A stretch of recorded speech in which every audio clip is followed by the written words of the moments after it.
TGOs అని వాళ్ళ స్వార్థానికి మమ్మల్ని బలి చేసి హెల్త్ కార్డులు ఎందుకు అవసరం లే, ఎవరికి అవసరమో వాళ్ళకి తీసుకోవాలి. మా అథారిటీ లేకుండా మా పైసలు ఈరోజు కట్ చేశారంటే మా పైసలు మీరు తీసుకునే రకమే కదా.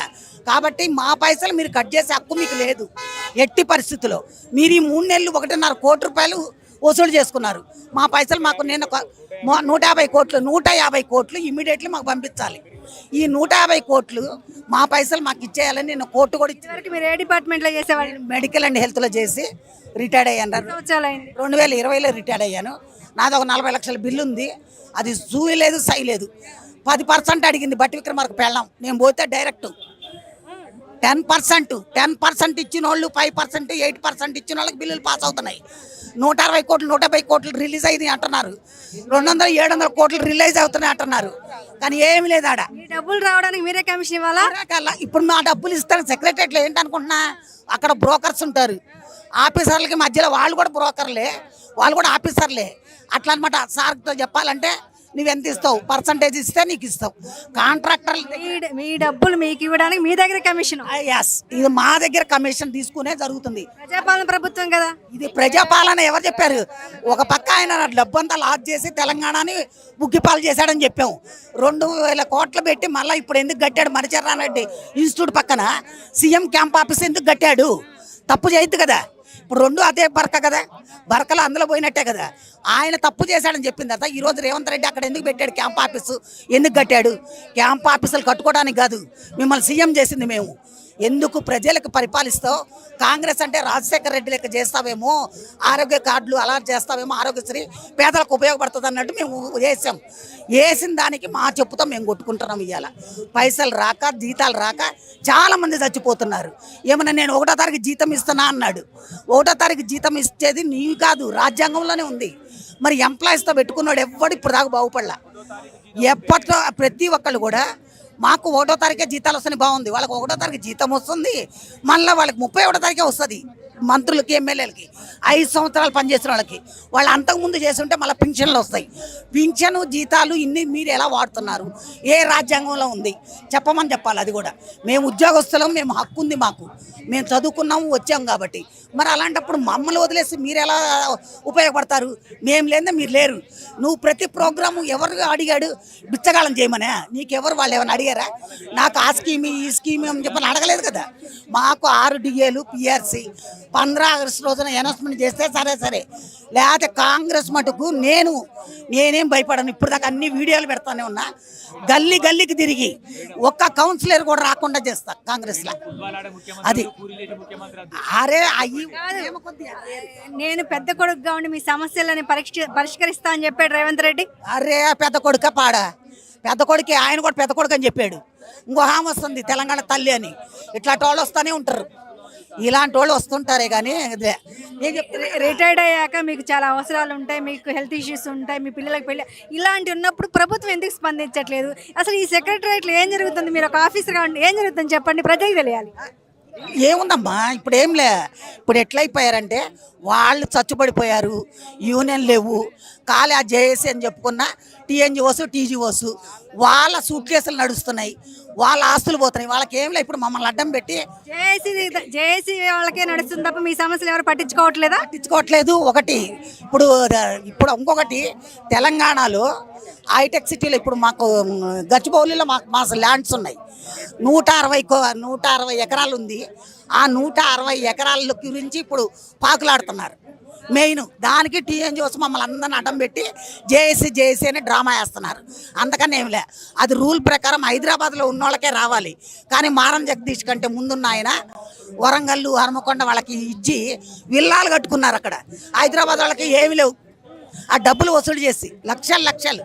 మరి అదేం రూలు? అది హైదరాబాద్ సొసైటీ అనే ఉంది. ఏ జిల్లాలో అక్కడ ఇవ్వాలి, అది పోయింది. ఈ జిల్లాలో వాళ్ళు అమ్ముకున్నారు. మరి మనం ఏం చేయగలుగుతాం? చేయలేక కాదు, కానీ వ్యవస్థలో లోపాలనే చాలా ఉన్నాయి. ఆయన వాళ్ళంతా బ్యాక్లో మాజీ సీఎం కేసీఆర్కే సపోర్ట్ ఉన్నారు వాళ్ళు ఆఫీసర్లంతా. అట్లాంటి ఆఫీసర్లు ఈయన ఏరలేడు. ఇప్పుడు ఒక్కొక్కటి నిన్న ఎందుకంటే రేవంత్ రెడ్డి వచ్చాక చాలా మార్పులు చేశారు. ఆఫీసులు ట్రాన్స్ఫర్ చేయడం జరిగింది, ఆయనకి దగ్గర ఉన్న వాళ్ళని పెట్టుకోవడం జరిగింది.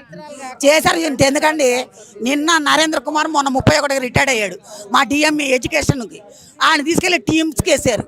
అదే ఒక నర్సు రిటైర్డ్ అవుతుంది, ఆ నర్సుని ఏమైనా తీసుకుంటారా? అది యంగ్ ఉంటుంది, యాక్టివ్ ఉంటుంది, మళ్ళీ తీసుకుంటారా? ఈ అమ్మాయి నిన్న గ్రేడ్ 1లో రిటైర్డ్ అయింది, ఈ అమ్మాయిని తీసుకోమని తీసుకుంటారా?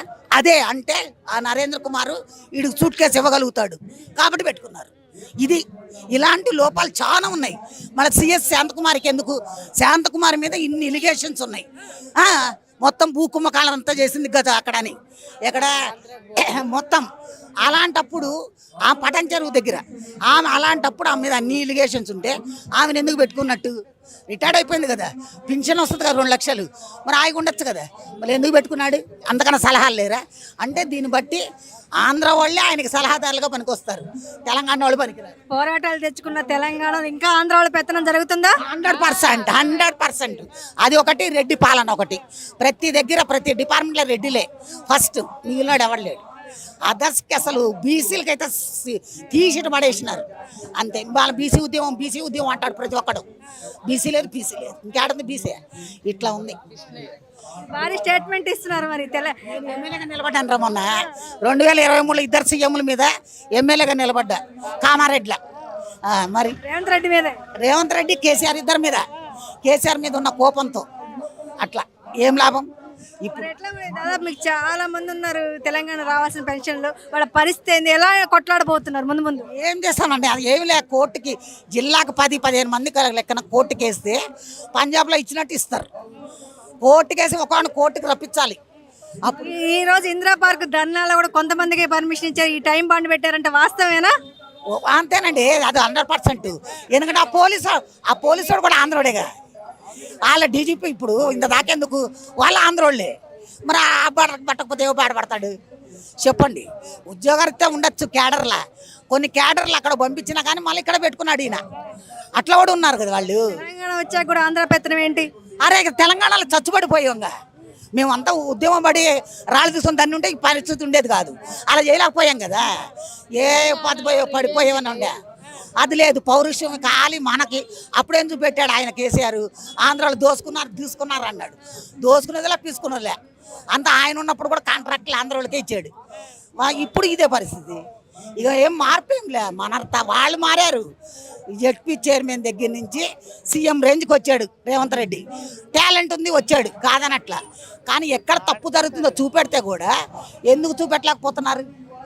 ఎత్తి ఏరేసి పడేయాలి కదా, పడేసేదే లేదు. ఎలా పడేస్తారు? ఇప్పుడు ఇంతెందుకు రోజుకు ఒకరిని ఏసీపీ ట్రాప్ జరుగుతుంది, ఆ డబ్బు అంతా గవర్నమెంట్కి పోతుందా లేదా వాళ్ళిద్దరు పంచుకుంటున్నారా? అది అర్థం కావట్లే. మెయిన్ నాకు చాలా డౌటు. రోజుకొకటి పేపరు టీవీ చూస్తే రోజుకొకటి అంటున్నారు. ఒక్కడి దగ్గర కోట్లు ఉన్నాయి, ఒక కానిస్టేబుల్ దగ్గర కోట్లు ఉన్నాయి అంటే అదంతా హరీష్ రావు సొమ్ము అంటున్నారు. మరి వాళ్ళ మీద యాక్షన్ ఎందుకు తీసుకోవట్లా? ఆ డబ్బంతా నువ్వు ఎందుకు ఖజానాకు తెచ్చుకోలేకపోతున్నావు? తెచ్చుకుంటే బాగుండేది కదా, అది తెచ్చుకోవట్లేదు కదా. తెచ్చుకోమనేది మేము అనేది. తెచ్చుకొని మా డబ్బు మాకు ఇస్తే హ్యాపీ అవుతాం. నా పేరు శంకర ప్రభాకర్. మేము జోగులాంబ గద్వాల జిల్లా నుండి వచ్చాను. నేను జోగులాంబ గద్వాల జిల్లా పెన్షనర్స్ అసోసియేషన్ ప్రధాన కార్యదర్శిని. మాది మా యొక్క ముఖ్యమంత్రి జిల్లా. మాది ముఖ్యమంత్రిని గెలిపించుకున్నాము కానీ ఇంతవరకు 6 డిఏలు పెండింగ్గా ఉన్నాయి. అలాగే ఎవరైతే రిటైర్ అయ్యారో వాళ్ళకి ఇంతవరకు డబ్బులు రాలి 200 మంది పైగా చనిపోవడం జరిగింది. ఇంకోటి మాకు మెడికల్ కార్డ్స్ ఇస్తాడు, హెల్త్ కార్డ్స్ 3 ఇన్స్టాల్మెంట్స్ తీసుకున్నాడు, ఇంతవరకు ఇవ్వలేదన్నమాట. ఈ యొక్క ముఖ్యమంత్రిని, ఈ యొక్క కాంగ్రెస్ గవర్నమెంట్ని జనరల్గా పెన్షనర్సే గెలిపించాం, బాగా చేస్తాడు.